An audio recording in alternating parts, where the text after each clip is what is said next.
wari dafara e passé Dakar. Sungalo e kungolo ati dugu wari ko odiba fo dugu andugu don warata de o koni kuma tala sa e ka sama mone to yi I yɛrɛ ta Sita Sidi ka numéro filɛ nin wari ci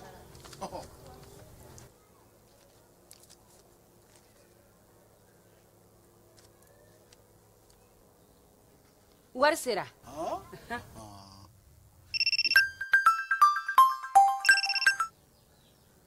Allo i ye wari sɔrɔ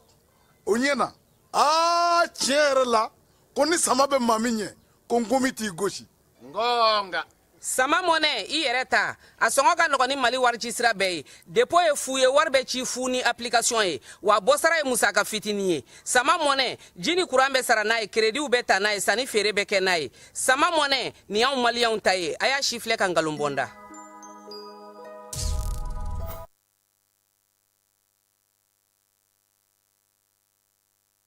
لبيك اللهم لبيك Agence Dunia Travers Service ako abibo nyamasegi foli kɛ ka ɲɛsin a ka sango hiji denw ma aw minnu ye danaya ta ka da kan aw ka hiji labɛn ni a kɛcogo ɲuman na n'an taara hɛrɛ la ka segin hɛrɛ la dumuniw ka ɲi bɛrɛbɛrɛli ka ɲi n'an mago bɛ diɲɛ fɛn fɛn na u b'a bɛɛ lajɛlen k'an ye donc an b'u fo k'u barikada directeur min tun b'a nɔfɛ n'o ye Amadu Mayiga ye a jɔra a jɔyɔrɔ la ɲɛmɔgɔya ko fɛn fɛn a jɔra a jɔyɔrɔ la ka nisɔndiya mɔgɔw la ka mɔgɔw bɛrɛbɛrɛ ka koto mɔgɔw t'a la mɔgɔw tɛ min dɔn k'a ɲɛ yira mɔgɔw la an y'o baara de sɔrɔ duniya la kumu kelen kɔnɔ a ko ka aw bɛɛ lajɛlen laduniya silamɛ minnu bɛ Mali kɔnɔ ani minnu sigiyɔrɔ bɛnnen don diɲɛ jamana wɛrɛw ma k'a fɔ san wɛrɛ o hiji ni o umura o baaraw labɛnw daminɛna ka ban o tumana aw minnu b'a fɛ ka hiji kɛ damu lakana ni basigi kɔnɔ Agence Dunuya a kɛmɛ ko fɛɛrɛ bɛɛ lajɛlen tigɛ ka hiji kɛcogo ɲuman kalanw bɛɛ lajɛlen labɛn ka bila aw ɲɛ min y'i k'a dɔn siyɔrɔ ni damu ye ka surunya aw ka bato kɛ yɔrɔw la dumuni lakika sanuma o bɛ tobi ka bila aw ka bolo ka sira ka waati bɛɛ lajɛlen dɔgɔtɔrɔ jolenw bɛ aw nɔfɛ hiji kɛ yɔrɔ ani bato kɛ yɔrɔ wɛrɛw bɛɛ lajɛlen la yɔrɔ bɛɛ ani waati bɛɛ baw bolo kuma dɔ o ka wusa ne de sen ka di ye Agence Dunia Travel Service jɛɲɔgɔn kelen min bɛ aw ka hiji ni aw ka humura kɛ k'a ɲɛ ale de do o fana ni aw bɛɛ kunnafoni wɛrɛ ɲini a ye weleli kɛ 66 71 37 24 70 64 99 71 ni aw bɛɛ u ka yɔrɔ ɲini u filɛ nin hippodrome yɛrɛ la immeuble station Soma Yafula Kulukɔrɔ sira da la o fana min y'i k'a dɔn Agence Dunia Travel Service ye k'u bɛ dugawu kɛ hiji ni umura kɛcogo ɲuman a n'a musakaw ala k'a nɔgɔya silamɛ bɛɛ lajɛlen ye. إن الحمد Pour identifier son numéro Move Africa Malitel, c'est très simple. Entrez le lien de la plateforme d'identification dans votre navigateur. Ensuite, entrez votre numéro de téléphone sans espace. Ensuite, entrez votre code de vérification reçu par SMS.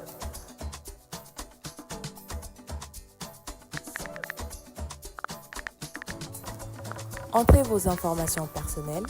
prénom, nom, date de naissance, numéro de votre carte Nina.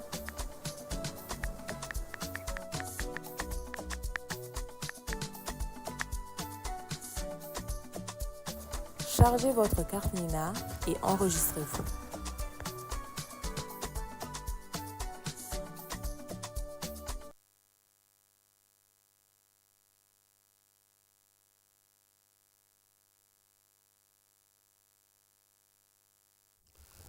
An bɛ aw bɛɛ lajɛlen fo ka waleɲuman dɔn kɛrɛnkɛrɛnnenya la maa minnu sɔgɔlen don an na Mali kɔ kan ani Mali kɔnɔ Jani ale ka kunnafoni teliman waati nin y'o sigilen ye kunnafoni teliman minnu bi su in na n'an bɛna taa yɔrɔ damadɔ na yanni an k'an ka maa welelen bisimila n'o ye Kara design ye ale b'an bolokɔrɔ yan su in na n'a bɛna masala a bɛ baara minnu kɛ a nana la cogo di a n'a kan ka minnu kɛ don nataw kɔnɔna na wulikajɔ minnu b'a bolo a na ɲɛfɔli kɛ an ye maaw bɛ se k'a faamuya cogo min na Falaye k'an ni sunkalo tɔ man jan tuguni minisiri min bɛ jagoko kunna ale kɛlen don ka wulikajɔ kɛ k'a lajɛ cogo min na jamana kɔnɔna na stɔku i b'o dɔn an bɛ fɛn minnu dun ani fɛn minnu bɛ don minnu bɛ bɔ tulu jaba sukaro malo farini makaroni nɔnɔmugu nin bɛɛ lajɛlen min b'an fɛ yan fɔlɔ k'o da dɔn mun bɛna se ka fara a kan fɛɛrɛ jumɛn bɛ se ka tigɛ o fana ka se ka sigi sen kan sukaro dilan usine minnu b'an bolo mun bɛ se ka kɛ Musa Galabu ale wulilen don k'i jɔ o ko la n'o ye Musa Alasani Jalo ye ale ka baaraw bɛɛ lajɛlen n'o bɛn o ma sisan nin waati in na i b'a dɔn k'a fɔ sunkalo kɔni a tigɛra cogo o cogo février kalo nata tile 28 o kan ka sɔrɔ a daminɛ waati surunyana kosɛbɛ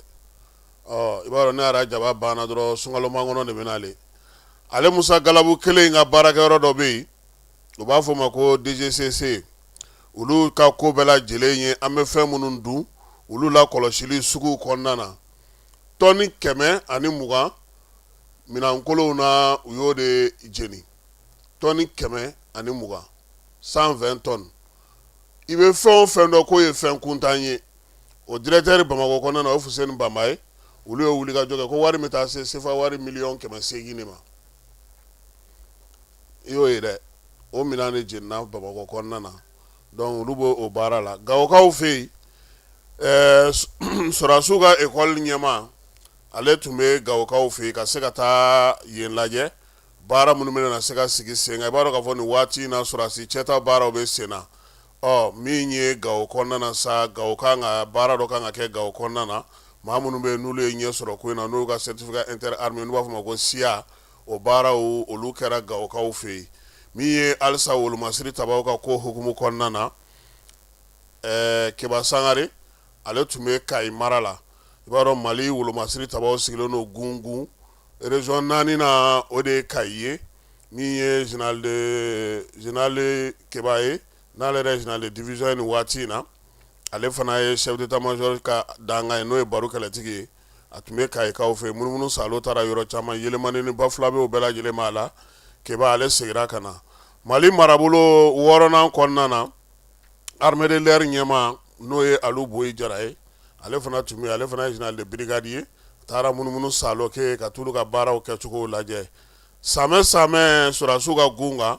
opération Maliko ɲɛmaaba n'o ye général de brigade Dawuda Traoré ale fana y'o baaraw kɛ nin waati in na sɔrɔdasi fɛn fɛn bɛ yen n'o bɛ ale ka marabolo kɔnɔna na n'olu ye samɛ kɛ fala ye samɛ olu ta n'an ta tɛ kelen dɛ olu ta i ye nin kɛ a ma ɲɛ ala ka n'i ci a ɲɔgɔnna wɛrɛ la san in kɔnɔna na n'anw ta tɛ kelen dɛ anw ta an bɛna an sigi ka ɲɔgɔn lajɛ an bɛ ɲɔgɔn fo ka ɲɔgɔn musalaha ka wuli ka tɛmɛ ten olu ta tɛ ten dɛ olu ka samɛ n bɛna i bila ka taa kɛnɛ kan an t'i bila ka taa général de corps d'armée Sadio fɛ yen o ka samɛ kɛnɛ kan wa fala n'i taara polisi la n'u ko ka kafe d'i ma kana sɔn dɛ a fɔ k'i t'a kafe fɛ dɛ n ko kafe kɔrɔ ko k'i ba de bɛ dasi de n'i y'a mɛn polisi la k'a ye kafe di nin ma o kɔrɔ ko ka t'i tinba dɛ n'i taara polisi la n'u ko kafe i b'a fɔ k'a ye k'e tɛ kafe fɛ k'u yɛrɛ k'u ka kafe min commissariat min sigilen don lakanako kunna an ka jamana kɔnɔ n'an ka wolomasiri tabaw ka dagatigi kɔrɔ n'o ye Ablaye Kulubali ye ale ye Bamakɔtaw bɛɛ lajɛlen fara ɲɔgɔn kan baara min bɛ se ka kɛ lakanako la Bamakɔ yɛrɛ kɔnɔna na bɛn ni kelenya o hukumu kɔnɔna na k'o kɛ fɛɛrɛ kɛrɛnkɛrɛnnen mun tigɛlen don fana lakanako ta nasira fɛ u ni ECAP Sahel olu ye barosigi kɛ Alioune Blondin bɛ tɔgɔla kalanso kɔnɔ min sigilen don bɛn sinsin n'an ka jamana kɔnɔ denmisɛnnin minnu bɛ wolomasiri tabaw tɔgɔ la minnu bɛ Jikɔrɔni Para olu kɔni ye volikɛyɔrɔ sɔrɔ dɛ fala ye balontan terrain u y'o fana sɔrɔ ani basketkɛ terrain kura min ye Kampara kɔnɔna na ministre Abdul Kasim Fɔnba ale tun b'o kɛnɛ kan i b'a dɔn k'a fɔ nin waati in na farikolo ɲɛnajɛ yɛrɛ kuma cayalen don an ka jamana kɔnɔ Fɔnba ale kɔni y'o kɛ Kucala gouverneur n'o ye général fana ye Ablaye Sise ale fana ye samɛ baaraw hukumu kɔnɔna na a ye ɲɛfɔli kɛ sa baara minnu bɛna kɛ ko Kucalakaw ka ndolati terrain k'o bɛna lakurakuraya i b'a dɔn k'a fɔ ko dɔgɔkun wɛrɛ président yɛrɛ kan ka taa Kulukorokaw fana fɛ yen Kulukorokaw ka ndolati terrain u ka dugutigiw ka so ka taa se baara wɛrɛw ma a kan ka t'o kɛ Kulukorokaw fɛ yen dɔgɔkun nata in na wa min ye sini dunan b'an fɛ yan Sudan jamanakuntigi ale bɛna tile 2 baara la yan n'o ye Sudan président ye wara ale ka maaw tun bɔra yan a ma mɛn sudan bɛ cogo min bi bɛɛ ɲɛ b'o la o fana b'a fɛ ka falen i b'a kalama ko Asimi ale ye Nations Unies ka kaskibileya a y'a kɛ Sudan Asimi tun bɛ Darfur donc min bɛ yen kunna nin waati i b'a dɔn ale fana ye sɔrɔdasi de ye u bɛ ɲɔgɔn dɔn donc a k'a bɛna tile 2 baara la yan n'Ala sɔnna a ma sini hakili la ni ma fili han sini a kan ka don an fɛ yan ani Asimi kan ka baara dɔw kɛ an ka jamana bɛ cogo min na fɔlɔ nin waati in na médaille di bɛ ka kɛ bi u ye dɔ d'an yɛrɛ ma an bɛ jamana ɲɛmɔgɔw fo o la anw ka médaille maliyɛn bɛɛ ta don parce que n'i y'a mɛn k'i ɲɔgɔn kunnafoni dila tɛ dɔ de bɛ kunnafoni d'i ma n'i y'a mɛn fana k'i ɲɔgɔnna kumakɛla tɛ dɔw de sigilen don k'i lamɛn n'i y'a mɛn k'i ɲɔgɔnna fɛn o fɛn tɛ i ni maaw de don an bɛ bɛɛ fo k'a bɛ dugu jɛra médaille in kuma fɔra fo ka na se sisan an sigiyɔrɔ in ma falen an ka téléphone tɛ ka jɔ minnu y'an sɔrɔ minnu ye message bila o fɛn fɛn ye an fo an b'u bɛɛ lajɛlen fana fo an b'a f'u ɲɛna ngolu de ta ye médaille ye wa Falaye donikura de dara an kun dɛ ni maaw k'i ka ɲi o ye problème ye n'u k'i man ɲi o ye problème ye a fila bɛɛ ye cɛsiri ye jeli Bazumana b'a ko duguba sigi ko foyi tɛ yen ko tulo ni yɛlɛ kɔ ko nka k'i k'i jija ko ni tan funun'i kɔrɔ tan ka yɛlɛ i fɛ Bazumanaba kelen ko tuguni Falaye ko min ye Ala a ye ko min kɛ maa ye ko jugu fara ko ɲuman kan k'i ka Ala minɛ n'o ye an ye Ala minɛ n'an ta ye nka an kelen tɛ s'a doni kɔrɔ dɛ an b'a ɲini maaw fɛ halisa u ka an dɛmɛ u k'an bilasira an sera ka nin kɛ ɲɔgɔn fɛ cogo min Ala ka dɔ wɛrɛw fana yira an na Ala k'a nɔgɔya an ɲɔgɔnnaw caman ye minnu cɛsirilen don jamana ko la ka jamana ɲɛmaaw yɛrɛ fo ka maliyɛnw fo cɛ ni muso minnu bɛ kɔ kan minnu bɛ yan minnu bɛ wulikajɔ kɛ don o don hali minnu b'an wele Falaye k'an ka sɔn lajɛ an b'a bɛɛ fo parce que maa kanuba ale de ka juru b'i la wa doni min dara an kun an n'an jija ka se a kɔrɔ farikolo ɲɛnajɛ kuma tun bɛ yan nka an b'o to yen parce que Kara design bɛ ka kow lajɛ médaille t'ale disi la an dun fila de bɛ yan bi médaille bɛ ne disi la Kara an bɛna na diladege dɔ ɲini ka don i fana disi la i ka se ka i ye médaille ko ninnu ye i y'a lakɔlɔsi wa? I y'a lakɔlɔsi tile 2 in na a bɛ ka di mɔgɔw ma an m'an ta sɔrɔ fɔlɔ dɛ bon komi i fana bɛ baara la i bɛ baara la peut-être mɔgɔ tɛ kodɔn ten voilà n bɛ taa ne ta ye m'o mara fɔlɔ awɔ n bɛ taa ne ta ye m'o mara fɔlɔ ni ta n m'o d'i ma quoi ni bɛ kɛ jara ye n b'a d'i ma kɛ i y'a fa sa ayiwa an b'i fo merci i nana an ka kɛnɛ kan i tɔgɔ yɛrɛ bɛ ye Kara ye wa karamɔgɔ wa ou bien karamɔgɔ jamu duman karamɔgɔ Tarawele ayiwa bɛɛ b'a fɔ Kara design o nana cogo di bon Kara design n ka ko daminɛ la j'étais designer infographe nka infographie n bɛ affiche ni fɛn ninnu kɛ et puis la photographie donc n ka design nana o wɛrɛ la parce que voilà donc n bɛ design kelen in don quoi ouais design kelen i tun b'o de baara kɛ e yɛrɛ nana i yɛrɛ sɔrɔ nin ko in kɔnɔ cogo di sisan sa ko jumɛn catiri wa non bon n b'a fɔ dɔrɔn ko kanu dɔrɔn de don parce que je faisais ça depuis n ka dɔgɔ n kun b'a kɛ mais à un moment donné j'ai abandonné ça pour les études taara kalan kɛ voilà pour que ka se ka n concentrer kalan voilà donc après 2020 kɔnɔna la n tilalen n ye diplôme dɔw sɔrɔ bon après n seginna k'a daminɛ mais bi n'i ye caciribɔ in ta k'a lajɛ danfara dɔw bɛ yen est ce que aw yɛrɛ bɛ baara kɛ n'o ye maa minnu bɛ yen n'olu bɛ mɔgɔw la yɛlɛ dɔrɔn n'o ye humoriste ye minnu bɛ yen n'olu ye comédien olu bɛ caciribɔw dilan k'o sigi sen kan ani minnu yɛrɛ bɛ yen n'olu yɛrɛ ka baara dɔn n'a bɛ fɔ olu ma ko professionnel aw bɛ danfara dɔn ka bɔ ɲɔgɔn na wa ou bien e bɛ kulu jumɛn n'a saba la bon ni an ta k'a lajɛ ne bɛ caciribɔ ne yɛrɛ ka film série caman bɛ yen n yɛrɛ b'a bɛɛ scénario bɔ et puis je suis ne yɛrɛ de b'a bɛɛ réaliser fana film ouais Kara film ma nɔgɔn dɛ épisode i yɛrɛ hakili la jugu Facebook ko lisi bɔra bi ouais Facebook ko maa film 3,000 o de tun taara nka u ye 235 ta ɲinan ta an yɛrɛ kɔni k'an ka Mali yɛrɛ bɛ long métrage la film segi mu long métrage la Mali ka film bala wa ko ame ja anga ja chama fana tara mais film ma ngone kara amano film be ko mi seko ni dongo bolo fara be fara le nyonga o de be nyonga soro film kondana voilà e be film jume e film jume ni jume la bon un film do be ko janfa do be ko furujugu do be ko ciné actuellement mais ciné yere déjà ma be 30 minutes chaque épisode 30 minutes e bo ke ro jume bon me do ke kalaba en famille la me do ke nyamagoro kuran na bon actuellement am ga mi yere ga am go ke nyamagoro kuran ni la mais ni e ga film nunu ta sisa e ba musaka bomi ni mamunu me jala abu sara chogodi a bara be ka chogodi yere bon film nunu musaka fleni an yere de ban débrouiller ko be ni parce que nya fi tu amna depuis avant que nek na film konna la o a soro déjà j'étais photographe ni barake boîte belele wa chamana en tant que photographe et designer donc en fonction de ça ni a commencé à un projet réalisé donc on me donne une soro la nous le que un film d'amener maintenant les films aussi ça rapporte ça avait donne là donc ouais en réseaux sociaux i be bololo siraw de fɛ yan voilà me bololo siraw la YouTube Facebook anw tɛ se ka ta ka to k'a lajɛ o bɛ fɔ an ka abonné i fɛ yen de non a b'a ta k'a lajɛ n'a sɛbɛn sa YouTube sa ko Kara b'a yiri la u b'i ka film yira u b'a bɛɛ yira mais Kara gɛlɛya jumɛn bɛ baara in na parce que e bɛ ka min fɔ an bɛ min dɔn par exemple sa ni a fɔra sa ko ka film bɔla fɔ Mali kɔnɔ belebeleba minnu tɛmɛna olu bɛ bɔ ni moyen baw de ye t'a sɔrɔ caméraw b'a la comédien baden b'a la costume tigiw b'a la lumière tigiw b'a la son tigiw b'a la hali maquillage ni fɛnw bɛɛ lajɛlen b'a la e dun ko k'e bɛ ka film kɛ k'e b'a kɛ kuma bɛɛ minute 30 est ce que o n'o film ye kelen bon o bɛ dépend appréciation la sinon ne ma différence ba kɔni o film na parce que déjà an yɛrɛ ka image qualité ka wusa donc an ka voix qualité ka wusa je pense que a bɛ se ka kɛ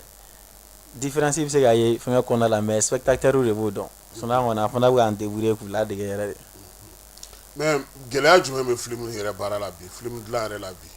bon film parce que an bɛna tila ka na i ka comédie la o an bɛ tila ka na komi an bɛ film la film kɔnɔ fɔlɔ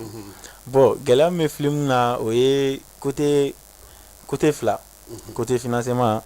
parce que ni an bɛ projet nin an b'a kɛ chaque semaine donc on investit énormément d'argent à la projet là parce que acteurs ka fɛngɛ consommation ou transport et tout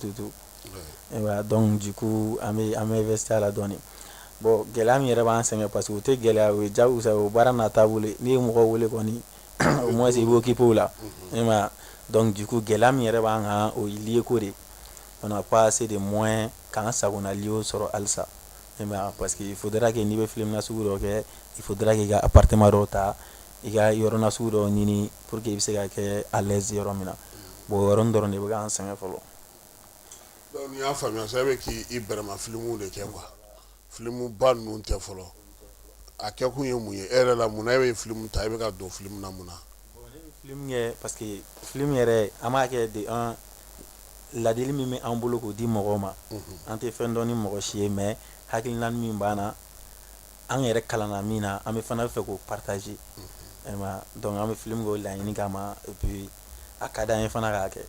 bon i ka film i ko k'i bɛ min kan sisan o ye jumɛn ye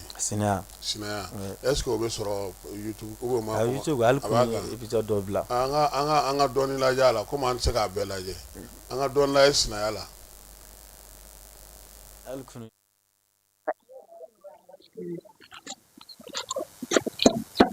donc ne b'a fɔ a ɲɛna ko ne nata an ko mɔgɔ se ka wuli ka i sigi kana bouger dɛ a to n yɛrɛ bɛ taa n ka ji sigi ba a jama taa sigi kɛ i k'a kɛ dina boli ka taa sigi den ko anw Aisha kɔni tɛ o mɔgɔ min ɲɛ maɲi na i bɛna bago sigi ma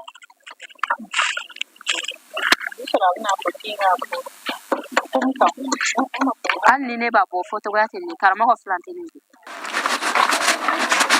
bajo mina jiga la ala tɛ mɔgɔ min na m'a fɔ k'olu o kuma fɔ a tɛ se ka ji bɔ ka di mɔgɔ ma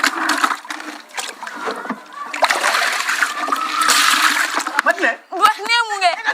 fili ne jumɛn ne ma fɛ ka fili na sugu dɔ la bon ne ma bɔ ne ye kɛnɛ ma ko ne y'a don so kɔnɔ dɔrɔn ne ma bɔ ne ye aw y'a fɔ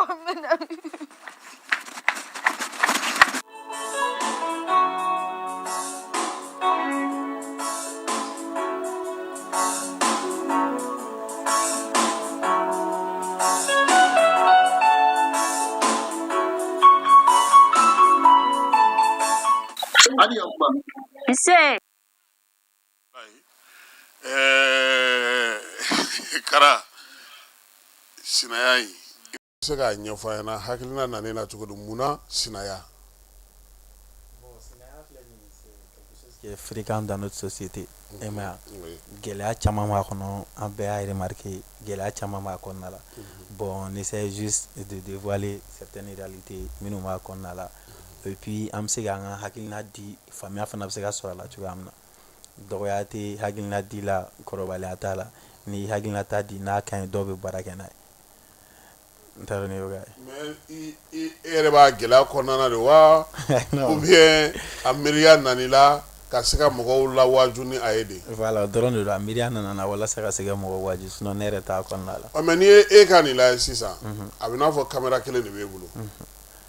film bɛ se ka kɛ ni caméra kelen. Sisan n'i ye nin lajɛ i b'a ye caméra kelen tɛ caméra fila de don. Caméra fila de don. Bon nin yɔrɔ la je joue le rôle d'un père de famille et m'a ne nana dugu n bɔra dugu kɔnɔ ka na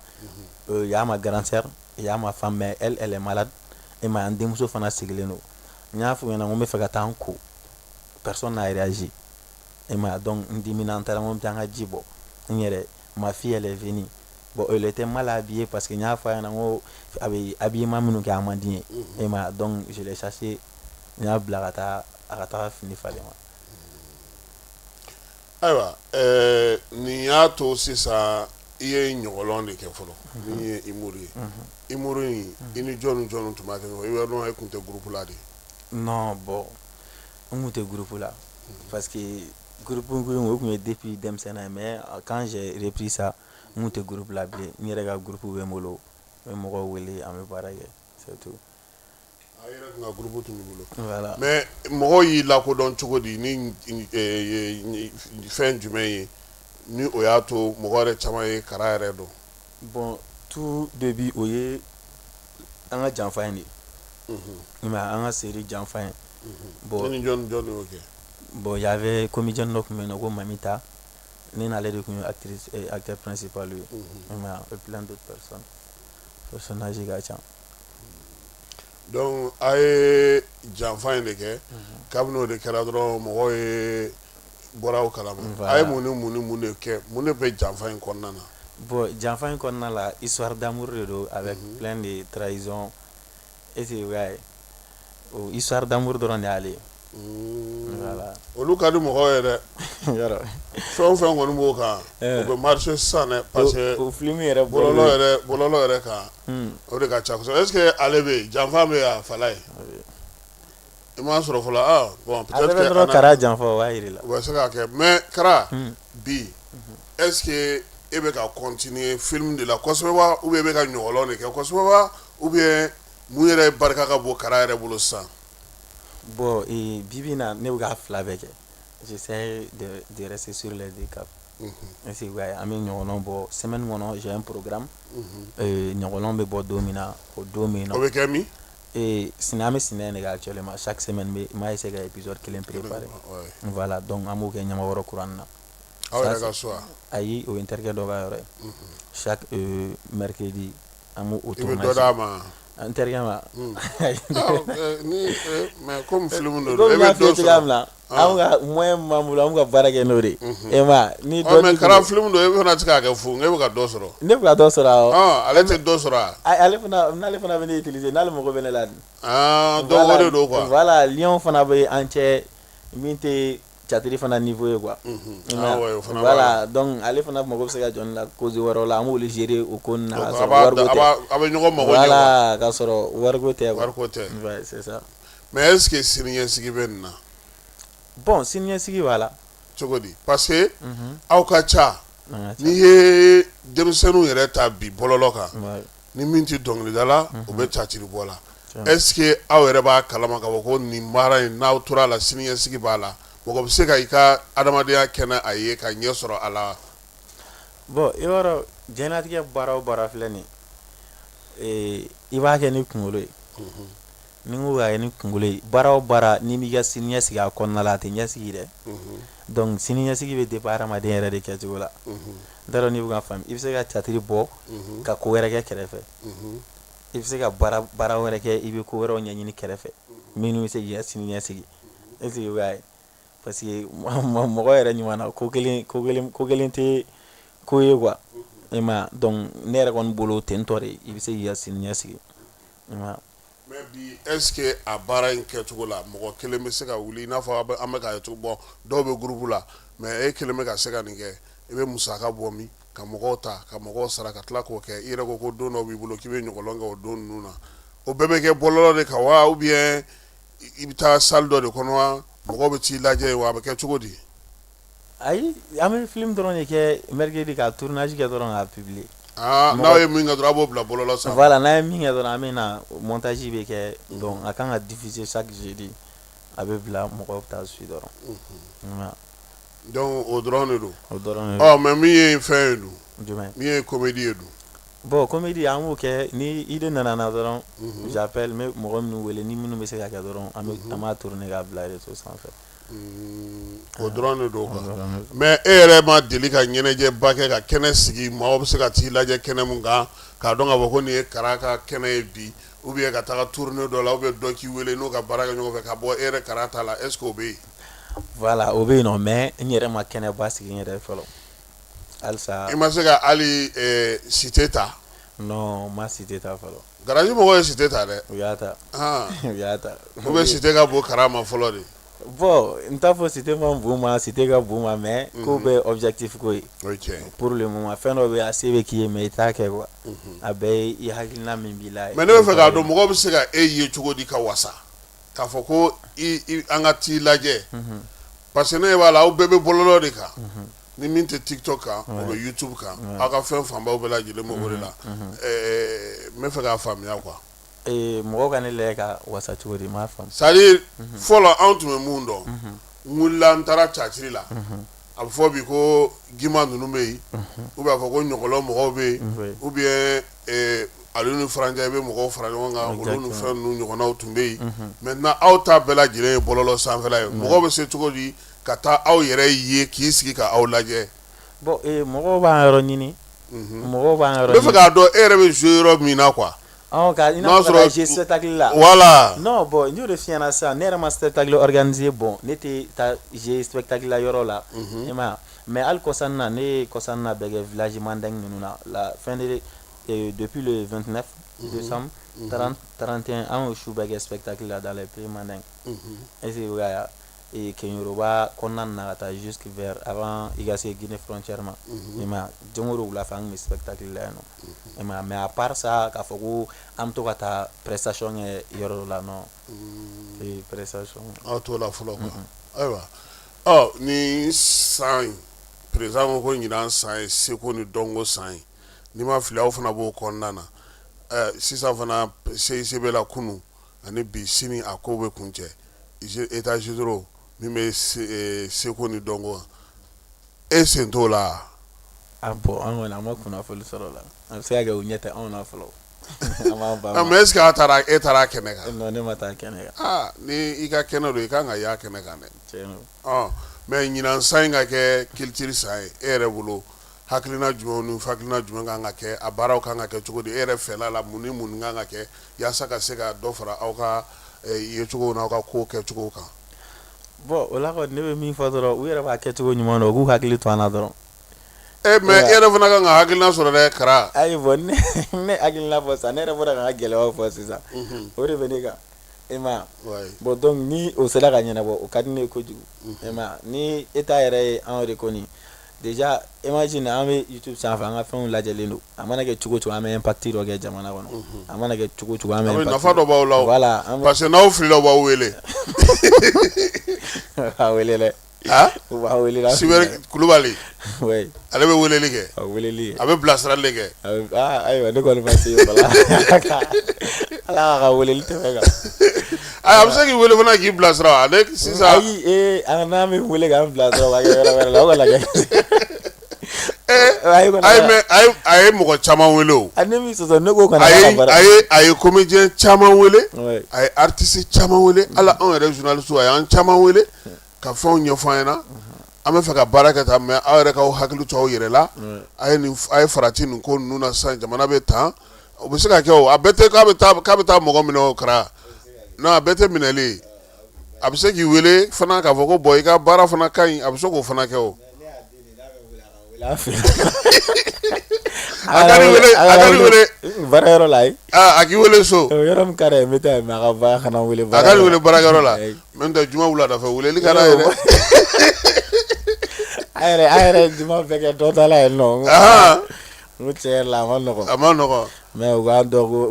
u k'an to denmisɛnninya ye mais bi e yɛrɛ bolo mun bɛ se ka kɛ pour que aw ka se ka lakodɔn aw ka baara kɛ aw fana ka aw jeniyɔrɔ fi parce que ni ɲinan san ma ɲɛ ko seko ni dɔnko san don aw yɛrɛ k'an ka fɛɛrɛw fana tigɛ pour que aw fana k'aw jeniyɔrɔ fi a ko hukumu kɔnɔna na oui mais o fɛɛrɛ bɛ tigɛ mais n'e ko sisan ko a bɛɛ ka to ɲɛmɔgɔw bolo ɲɛmɔgɔw t'aw ka degun bɛɛ dɔn o ye tiɲɛ voilà mais e yɛrɛ bolo ni mun bɛ yen n'o sera ka sigi sen kan aw fana bɛ se k'aw jeniyɔrɔ fi jamana ye aw bɛ se ka jɔyɔrɔ dɔ sɔrɔ aw bɛ se ka ye cogo min pour que aw fana ka dɔn k'a fɔ k'aw fana bɛ dɔ la. oui bon min ka gɛlɛn ni jamana yɛrɛ y'an reconi u ka seko ni dɔnko tigilamɔgɔw reconi donc n'u y'an reconi ka faveur dɔ kɛ degun min b'an kan n'u ye caman b'o degun na bon o degun ne ko ne bɛna o bɛɛ fɔ sisan. a kɛkun y'o de o parce que n'i ma min fɔ yan i tɛna se ka t'o fɔ so dɛ mɔgɔ tɛ bɔ dunun kɔrɔ ka t'i kɔnɔ fɔ so dɛ degun jumɛn bɛ yen bi e yɛrɛ bɛ fɛ mun ka falen pour que baara in ka ɲɛ aw bolo i kelen tɛ o. ne bɛ fɛ min ka falen e t'a ka reconi dɔrɔn k'an bɛ yen nɔ nin wagati in na o de bɛ ne kunkolo la u k'a dɔn dɔrɔn ko ɲɔgɔlɔnbɔlaw fana bɛ yen nɔ quoi parce que ne kelen tɛ ne b'a mɛn n yɛrɛ b'a dɔn fana imagine e yɛrɛ bɔra ka min fɔ mais e yɛrɛ bɛ k'a di anw tɛ yen nɔ fɔlɔ. mais ni i bɛ yen n'i bɛ baara kɛ médaille bɛ d'i ma o mais n'i y'i cɛ siri ka baara kɛ a bɛ i ye min fɔ sisan jɔyɔrɔ dɔ b'aw la o aw ye nafa dɔ ɲɛ o maintenant o nafa lakodɔnni o bɛ se ka tɛmɛ sira minnu fɛ e yɛrɛ bolo an mago b'o o de la parce que o de ye kuma yɛrɛ ye e bolo mun ni mun bɛ yen bi n'u y'aw lakodɔnni kɔrɔ ye mun ye k'aw lakodɔn cogo di e yɛrɛ bolo lakodɔnni a kan ka kɛ ni mun ye par exemple sisan n'o y'a sɔrɔ u kan ka aw wele de k'a fɔ aw ɲɛna ou bien n'u kan ka wele k'aw bila baara la ou bien ni min de don o fana kɔfɛ n'u kan ka to k'a lajɛ ka kɛnɛw sigi aw fana bɛ se ka na kɛnɛ minnu ni fɛn minnu kan ka se k'aw ka baara kɛ k'a dɔn k'a fɔ k'aw fana bɛ yen ou bien ni fɛɛrɛ dɔ b'aw yɛrɛ bolo ni o ye hakilina ɲuman ye n'o kɛra aw bɛ se ka aw ta sɔrɔ ka se ka dɔ sɔrɔ aw yɛrɛ ka mɔgɔ wɛrɛw fana bolo don olu ɲɔgɔnnaw ne bɛ k'o de ɲini quoi. i mago wele la n bɛ fɛ k'o de faamu. bon i ye min fɔ dɔrɔn n'u ye par exemple i b'a dɔn reconi m'o kɔnɔna la quoi u k'a dɔn ko an fana bɛ yen nɔ. n'olu y'a dɔn k'an fana bɛ yen nɔ n'olu y'a dɔn sisan o. i ye min fɔ n'u y'an wele sisan yɔrɔ ɲɛnama la ka taa kuma lasigi kɛ bɔ ni aw tɛ degun min bɛ aw kan. e b'a kalama k'o bɛ yan. o bɛ yen o sɔgɔmada in na atelier bɛ yen min bɛ aw ta in yɛrɛ kan yɛrɛ. n'anw kun t'o kalama. o bɛ yen o bɛ CICB la. n'anw kun t'o kalama. atelier bɛ yen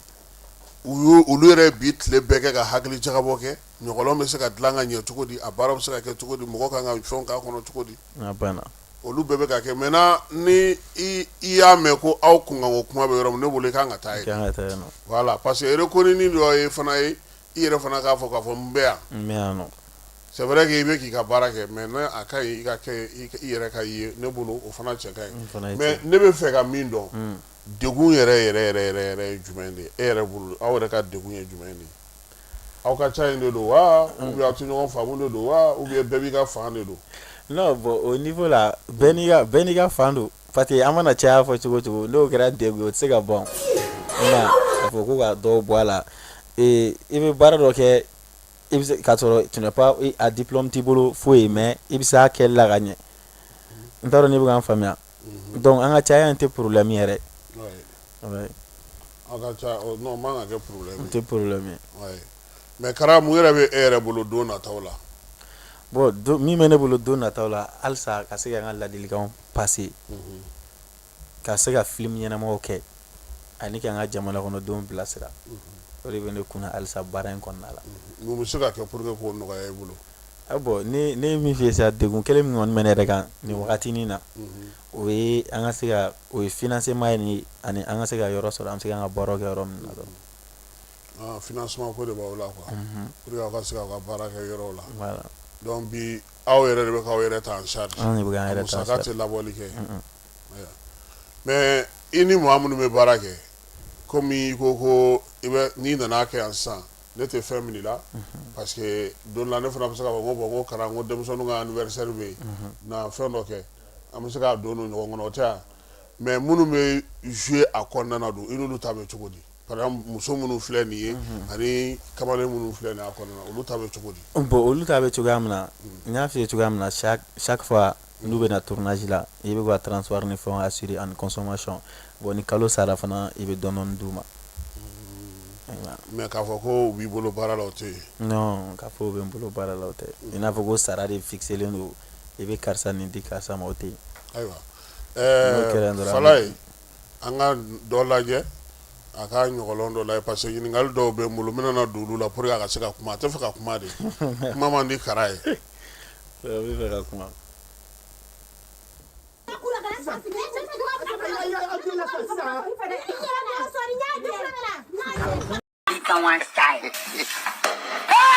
Makusa jarabi mani jarabi mau awa jarabi juru kawali chayin benane makus jarabi ko kana ya lake kone kana kelena ya bébé est-ce que vous avez hein ni e kun kɛra ne ka jeli ye n kun bɛ sanu garan 60 de d'i ma nin wagati in na sisan sisan. wala i m'o dɔn bɛɛ k'i b'o kɛ. dɔ fara i boli ma an ka sigi ɲɔgɔn tɔɔrɔ. bo bi ci a ɲɔgɔnna kun tɛ. i ka sa i fana sa i bɛn'o to sigi ɲɔgɔn min na an ka butigi kuma mɛn e su fɛ an b'a dun ka fɛn min ye so kɔnɔ. mɛ a bɔkasa kun ka di. a ka ɲi ala kama a ka ɲi ni bogo kuma don an ka dun. i sigi sa n b'a da. n'an cɛkɔrɔba to. jarabi ko kana yala kɛ ko ne kana kelena yala kɛ. jarabi ko kana kɔfɛ koyi. mɛ ne tabali tɛ ka bɔ a jalo la. wurudi de wurudi de. non wurudi. den de sara o. jalo n tɛ muso ye.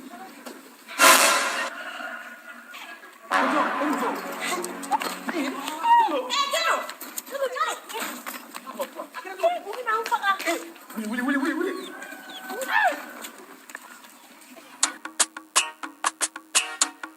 Nata zaban la. Iya zaban san kuma fɛ bɛɛ bolo jɛ kana san san. E ma faga zaban ka ja. Mɔgɔ faga. Buakara. He. Na mɔgɔ faga. He. Pai. E mɔgɔ bolo bali siri tigɛlen don. Ni cɛ bɛ sauter ka taa fɛ so joli. A b'i bolo mara la. E t'a kalama ko wali cɛ de don wa? E ni muso bɛ si tile la dogo don. E lemon para kun. A kula san san. U lajɛ bɛ tuba kɔrɔ. Sasi cɛ kula kana sasi. E cɛ tɛ dogo fɛ. A tɛ la san san. I yɛrɛ na sɔri ɲa de.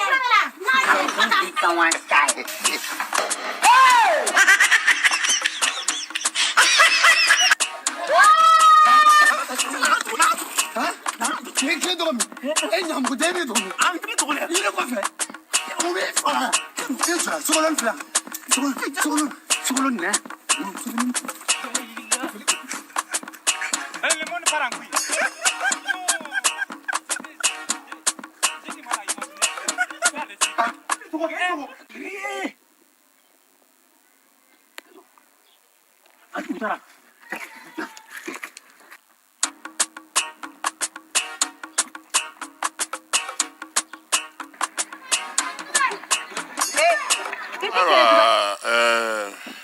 Kara baara in a ma nɔgɔn ne b'a la k'a fɔ boli min bɛ nin na nin ye anw sen tɛ boliko la tuguni nin bɛɛ la ni mɔgɔ min b'a fɛ sisan k'e wele ɲɛnajɛ la a tigi b'a kɛ cogo di ani est ce que a ka di ye bi i ka ye jamajɛ kɛnɛw kan wa. awɔ a ka di n ye n ka ye jamajɛ kɛnɛw kan barisa o y'an ka baara in o y'a tɔnɔ dɔ ye o y'a tɔnɔ dɔ ye ni mɔgɔ min bɛ fɛ ka ne wele n ka numéro b'an ka film kan o bɛ fan bɛɛ fɛ a b'an ka réseau sanfɛ i m'a ye. Mais est-ce que mɔgɔ ka teli k'aw wele festival na i b'a fɔ sisan festival sur le Niger ou bien Carré kɔnɔ festival ou bien Oumou Sangare ninnu ka festival ninnu ɲɔgɔnnaw est-ce que mɔgɔ ka teli k'aw wele la ou bien mɔgɔ bɛ to k'e wele i n'a fɔ u bɛ denmisɛnninw ka école bila ninnu ni fɛn ninnu est-ce que i bɛ y'olu la kosɛbɛ. non bon n tɛ y'olu la kosɛbɛ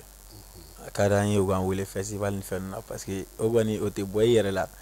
n'u y'i ye ne bolo u kan ka i ɲini k'i yɔrɔ ye i m'a ye donc a ka d'an ye u k'an wele festival la sinon an t'olu si kɛ.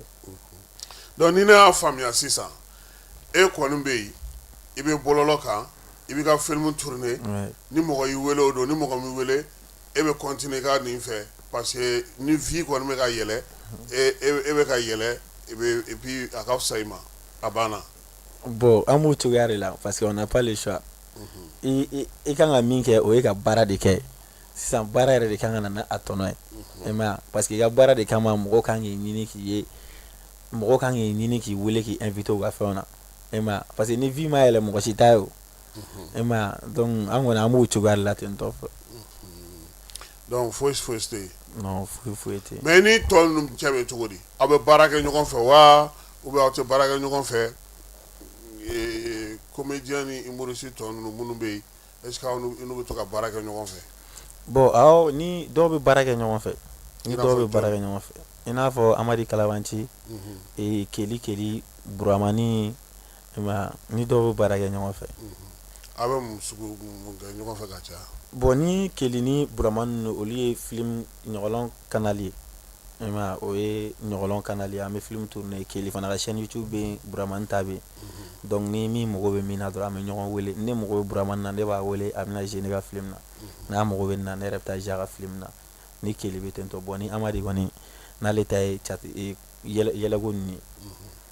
est ce que n'Amadi ka yɛlɛko dɔ bɛ yen. awɔ o bɛ tali kɛ mun na. non bon juste i y'a fɔ cogoya min na ka se ka mɔgɔw layɛlɛ dɔrɔn a bɛ moto ta wagati dɔ la an kun ye fɛngɛ dɔ bɔ réseau sanfɛ ne ni ko Kara ni Kunba ko ne ye muso wɛrɛ furu ka Kunba to a ko kɛra a ko kuma cayara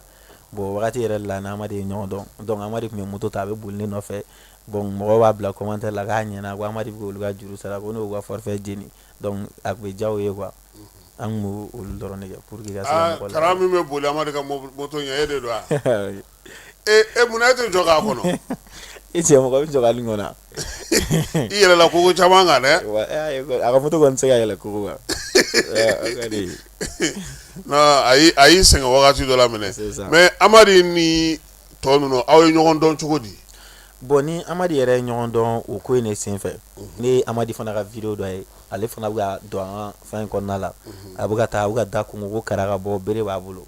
est ce que b'a ye ko ne ye kuma janfa a bɛ taa bon ne y'o video de video in diyara ne yɛrɛ y'a ye n k'an bɛ se ka ko caman kɛ ɲɔgɔn fɛ i m'a ye donc directement je l'ai contacté an taara an ye baara fɔlɔ kɛ k'a bila a diyara mɔgɔ ye donc an fana y'a kɛ continuer. mais munna aw tɛ jɛ fana ka ɲɛnajɛ kɛnɛ dɔ fana sigi komi aw bɛ se ka baara kɛ ɲɔgɔn fɛ jama jɛlen de i bɛ bi fɔ comédien dɔw b'e bolo ale fana ni mɔgɔ dɔw bɛ baara kɛ dɔw yɛrɛ bɛ a bolo n t'a dɔn o tɔgɔ yɛrɛ ye min ye fulakɛ dɔw yɛrɛ b'a bolo f'a bɛ to ka fulakɛ voilà olu b'a bolo munna aw tɛ jɛ ka fara ɲɔgɔn kan ka a essayer ka kɛnɛ dɔ sigi ou bien tɔw yɛrɛ bɛɛ lajɛlen aw ka fɛn dɔ kɛ mɔgɔ bɛ se ka aw ye dɔgɔkun kɔnɔ hali siɲɛ kelen min na. ouais bon o yɔrɔ filɛ nin ye o bɛ dépend o y'an yɛrɛ dama ni ɲɔgɔn cɛ la ye i m'a ye parce que dɔw bɛ yen nɔ a ka di olu kelen k'u ka spectacle kɛ dɔw bɛ yen a ka di u ye parce que hali ni nana n'a proposition ye u b'a fɔ non a ka di olu yɛrɛ dɔrɔn de k'u ka spectacle kɛ i m'a ye donc ni min ko k'a yɛrɛ b'a ta kɛ i b'o to yen nɔ finalement a ko ni bɛ an yɛrɛ dama de ni ɲɔgɔn cɛla la quoi. a ma mun b'aw bali ka bɛn. bon parce que est ce que a ka ɲi bi aw ka to tan bon par exemple e k'a lajɛ o don o Sidiki Jabate a taara ministre de la culture fɛ yen a ko ministre de la culture ma ko ɲɛnajɛkɛyɔrɔ foyi tɛ Bamakɔ ko au moins ko ni gouvernement bɛ se k'a kɛ Bamakɔ dɔgɔkun o dɔgɔkun kalo kɔnɔna na artiste ba minnu bɛ yen u ka plat de cinquantenaire ta ko sinon ko dɔnkili den kelen kelen da in a bɛ fɛn dɔgɔya quoi bon n'a fɔra ko minnu tɛ chance sɔrɔ ka taa kɔ kan olu tɛ se ka jouer yan k'o ka gɛlɛn bon a ko ko ale bolo bi n'u bɛ fɛ seko ni dɔnko ka se ka tigiw nafa u ka sɔn k'olu kɛnɛw sigi n'a sigira Bamakɔ yan a kana dan ma a ka sigi marabolow fana na parce que ko o de b'a to dɔ bɛ sɔrɔ mɔgɔ bɛɛ bɛ ɲɔgɔn sɔrɔ quoi fɛn dɔ bɛ sɔrɔ a la et puis a bɛ kɛ deniya ye mɔgɔ la u b'a fɔ ko bon juma nata ye karisa bɛna na Segu nin bɛ taa Sikaso nin bɛ taa Mopti ko ale hakilina y'o de bon mun b'aw fana bali ka se ka bɛn k'a fɔ bi an bɛ Sabalibugu dɔgɔkun wɛrɛ an bɛ Falajɛ an bɛ yan ou bien comment bɛ bɛn cogo min na fana ka se ka fɛn dɔw kɛ ɲɔgɔn fɛ hali ni Amadi bɛ na n'a ko k'a kelen de bɛ jouer a kelen bɛ se ka na jouer don min na n'aw bɛ Kara fɛ yen Kara fana n'a ka mɔgɔ bɛ jouer tɔw fana bɛ se ka jouer kelen kelen a b'a bɔ ɲɔgɔn kɔrɔ ka bɛn ka se ka fɛn dɔ sigi sen kan ne bolo est ce que o fana tɛ hakilina dɔ ye parce que diɲɛ farafinna faaba bɛɛ lajɛlen na bi i b'a sɔrɔ dɔgɔkun kɔni kɔnɔ mɔgɔ b'a fɔ nin bɛ nin yɔrɔ in na mais Bamakɔ o ka dɔgɔ ale ni Faranjɛ tun y'a daminɛ ni Bulonba ye mais gɛlɛya fɛ bi a ma se ka continuer parce que wari t'a fana bolo minnu fana b'u sen don ka bolo don ka wari da an ma bon an ka jamana yɛlɛma cogoya to olu caman fana taara voilà donc aw minnu bɛ yan bi mun b'aw yɛrɛ bali ne yɛrɛ bolo ka se ka fɛɛrɛ dɔ kɛ k'a fɔ ko juma o juma kɔni ni nin wagati in sera anw minnu ye ɲɔgɔn na yan mun b'aw bali k'o kɛ bi ou bien fo mɔgɔ dɔ de ka sɔrɔ min b'aw fara ɲɔgɔn kan o yɛrɛ o fana tɛ se ka kɛ k'a sɔrɔ dɛmɛ tɛ est ce que o si tɛ se ka kɛ k'a sɔrɔ dɛmɛ tɛ parce que an kɔni an lajɛlen don an bɛ kow kɛ mais tiɲɛ yɛrɛ la a seba tɛ an ye a seba tɛ an ye hali n'an bɛ i mana k'i bɛ fara ɲɔgɔn kan cogo o cogo f'i ka yɔrɔ dɔ ɲini ou bien i ka yɔrɔ dɔ ta ou bien aw ka se ka fɔ ka wariba dɔ bɔ ka don a la pour que a bɛ se ka ɲɛ cogoya min na e ma ye donc o de la Yɛlɛbugu tiɲɛna Sewa Yiriwa tiɲɛna hali Ifrɛnjɛ y'a bila o dɔrɔn o de y'a bɛɛ tiɲɛ voilà aw yɛrɛ tɛ bɛn est ce que o tɛ an bɛ bɛn dɛ mais e ko sisan ko hali ni mɔgɔ min ye e wele ou bien ne ye dɔ wele o bɛna fɔ k'ale kelen bɛ jouer k'a sɔrɔ kelen jouer tɛ problème ye o mais aw ka bɛn k'a fɔ bi an bɛ Dawudabugu juma wɛrɛ an bɛ yan fɛ mɔgɔw k'a dɔn kɔni k'a fɔ ko au moins ayi bon kelen jouer yɛrɛ tɛ koyi bɛɛ bɛ fɛ k'a fɔ de ko nin ye tɔgɔla ta ye quoi n t'a dɔn ne b'a faamu o tɛ fɛn t'an ye dɛ voilà mɔgɔw yɛrɛ faralen ɲɔgɔn kan a tɛ ka ɲɛ sɔrɔ ko la kuma tɛ o kelen kelenni ma peut-être que i b'a sɔrɔ a bɛ sɔrɔ min kɛ bɔlɔlɔ sanfɛ aw bɛɛ ɲɛ b'o la k'a fɔ ne de ka jama ka ca ne de ka jama ka ca mɔgɔ tɛ ka se ka fara ɲɔgɔn kan o jama yɛrɛ kɔni ni dun aw fana y'a jateminɛ nin wagati in na aw ye mɔgɔ minnu ta minnu ye spectacle kɛ a y'a ye fɔlɔ o tun bɛ jama min sɔrɔ a bɛ ka dɔgɔya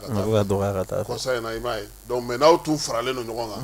ka ɲɔgɔn minɛ k'a fɔ ko bon nin aw yɛrɛ ka ko de dilannen mɔgɔ dɔ ka kɛ ka seere ka fɛn kɛ mais fɔ a k'o de kɛ sinon a ma nɔgɔ hali bɔlɔlɔ in ka don la mɔgɔ bɛna sɛgɛn aw lajɛli la o tiɲɛ don c'est k'a k'a lajɛ aw ka ye de non mais personnellement ne yɛrɛ y'a essayé tɛna mɔgɔ tɔgɔ fɔ mais n y'a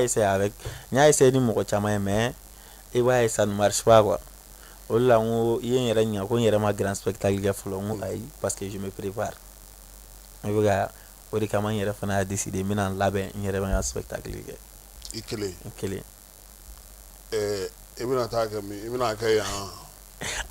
jama bɛ ku yan dɛ jama bɛ ku yan yɔrɔ a b'a kɛ yan kana taa kɛ mɔgɔw ta ɲɔgɔnna ye dɛ non u yɛrɛ b'a fɔ cogo di ko ka gabakuru ta kana taa poto ta dɛ non poto tɛ ta poto tɛ ta n'Ala sɔnna i b'i miiri parce que hali n'aw y'a kɛ fana n'aw ɲɔgɔnnaw bɛ taa ɲɔgɔn aw bɛ fara ɲɔgɔn kan fana aw bɛ tɔw wele fana u bɛ na fana n'i y'a kɛ i ni fɛn fɛn baara kɛ o bɛɛ bɛ na bi sisan ni mɔgɔ k'a bɛ wele ka taa ɲɛnajɛ dɔ la a kan k'a labɛn mun kan k'a labɛn mun kan cogo di wariko kɛ kana sira kuma ye koyi ayi bon e kɔni b'a dɔn kɔni ni ne ko san ko n b'i wele i kana su kelen kɛ yan sisan o ye joli e yɛrɛ ni wele ne kan ka su kelen kɛ ne ma kasi e fɛ yan n tɛ ne na ni su kelen kan ayi nin ye ka kuma d'i ma mɔgɔw k'i ye i ni ne ka baro kɛ su in na bon peut-être que dɔ bɛ se k'a fɔ cɛnin tun bɛ fɛ yan kunun ko a ko bɛ cogo di an bɛ se k'i ka numéro di o bɛ se ka kɛ o kɔni bɛ se ka kɛ a la mais ne bɛ fɛ k'a dɔn de sisan est-ce que mɔgɔ dɔ bɛ Kara bolo mun b'a ka ko ninnu ɲɛnabɔ i n'a fɔ artistes bɛ min kɛ ka mɔgɔw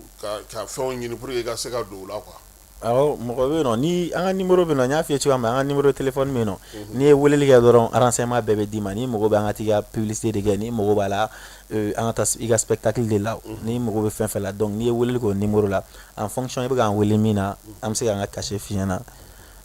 o banna. E yɛrɛ ye gɛlɛyaba jumɛn sɔrɔ depuis i ye baara in daminɛ. bon depuis ne ye baara in daminɛ ne ye gɛlɛya min sɔrɔ n y'o f'i ɲɛna parce que an ka ko bɛ ka taa dɔɔnin hakilina caman b'an na halisa an tɛ ka se k'a kɛ i ma hakilina caman b'a la an tɛ ka se k'a kɛ barisa dɛmɛbaga t'an na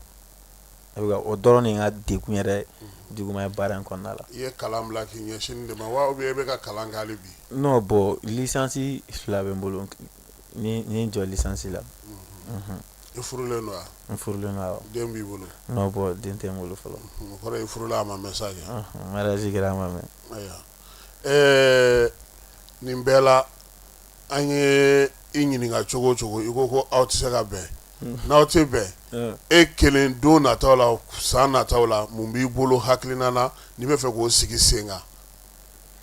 i ka projet ye jumɛn ye. ne ka projet ye min ye film caman sɛbɛnnen bɛ n bolo halisa i y'a faamuya film caman sɛbɛnnen bɛ n bolo ani spectacle bɛ nin kan ɲɔgɔnlɔn kɔni kɔnɔna la o de ye n ka projet ka se ka n ka film caman réaliser halisa nin wagati in na n bɛ ka wari ɲini walasa n bɛ se ka hakilina kow kɛ cogoya min na i y'a faamuya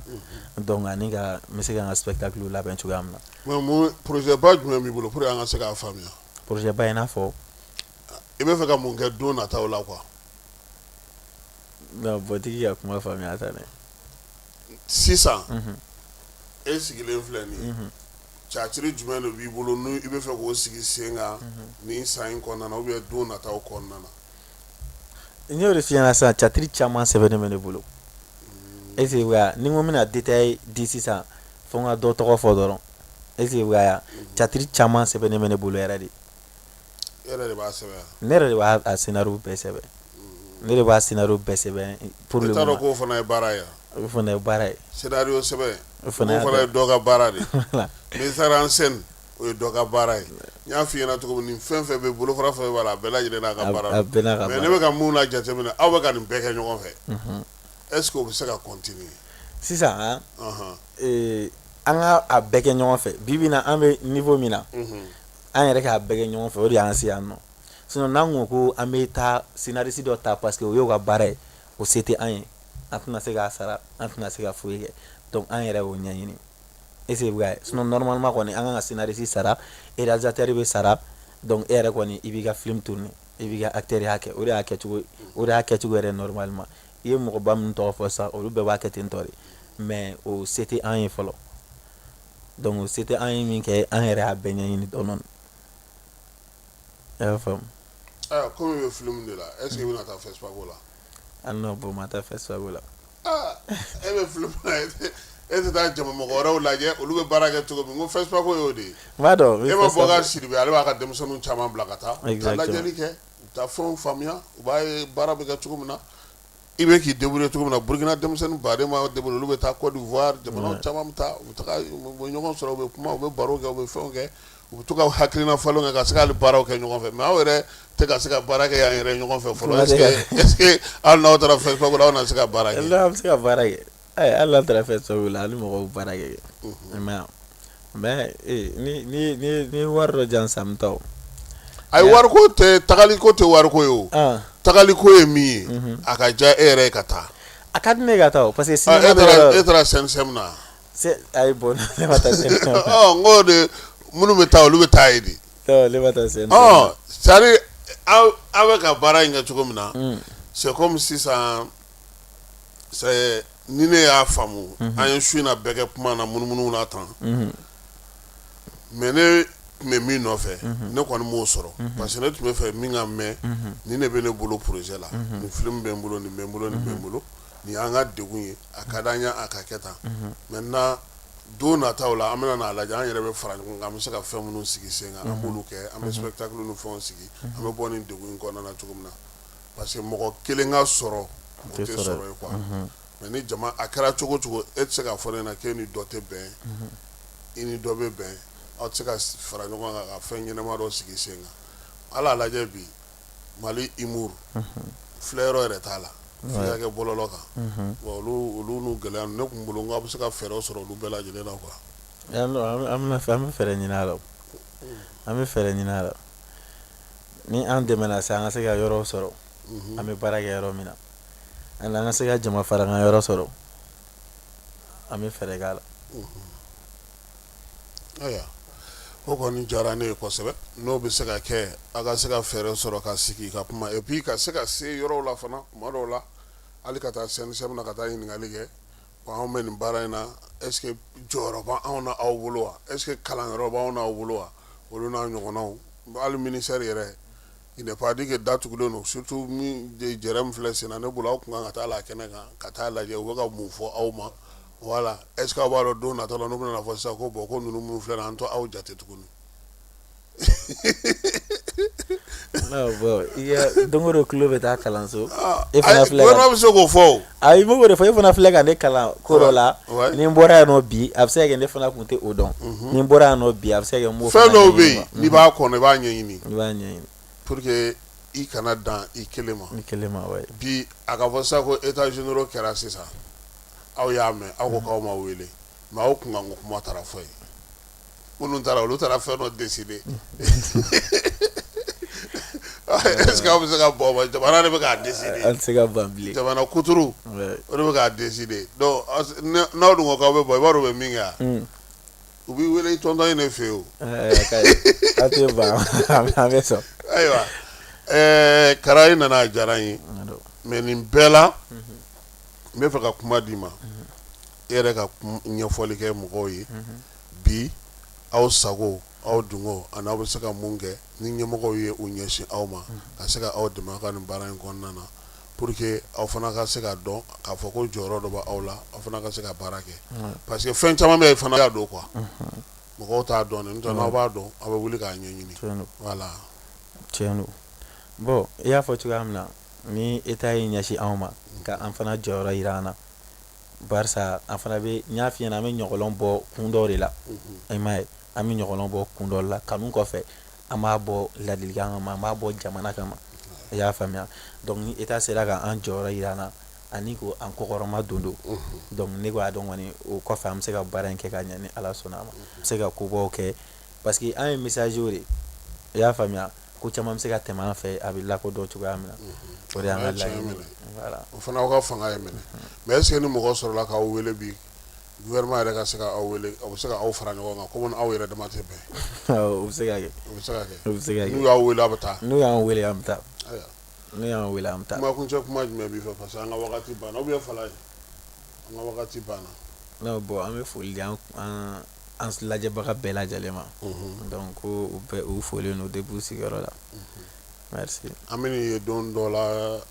don surumana wa ou bien don jana de ou bien ni an ka san wɛrɛ de kɔnɔ pour an ka se ka Kara ye ayi non bon i ka nin kuma yɛrɛ kɔfɛ a diyara n ye kojugu ne ka baro kɔfɛ ça m'a appris beaucoup de choses aussi i ma n kun bɛ fɛn minnu ignorer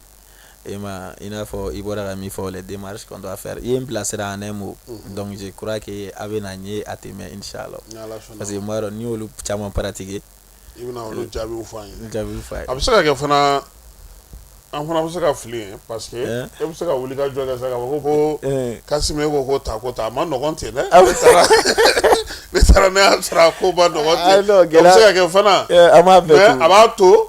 i kɔni bɛ fɛn caman dɔn fɛn dɔw faamu u n'i ta n'i bila kɔni f'i ɲɛna surtout baara kɛcogo ɲuman na quoi an b'i fo i nana ka na an ka wele jaabi bi su in na a diyara n ye kosɛbɛ i Tarawele n b'a fɔ sisan ko n'Ala sɔnna a ma an na ɲɔgɔn sɔrɔ waati wɛrɛ kibaruya wɛrɛw min ye kibaruya ye sini denmisɛnninw tɛ sɔgɔma 9h olu bɛna ka na dɔgɔkun kibaruya baro sigi anw ta ye selifana yan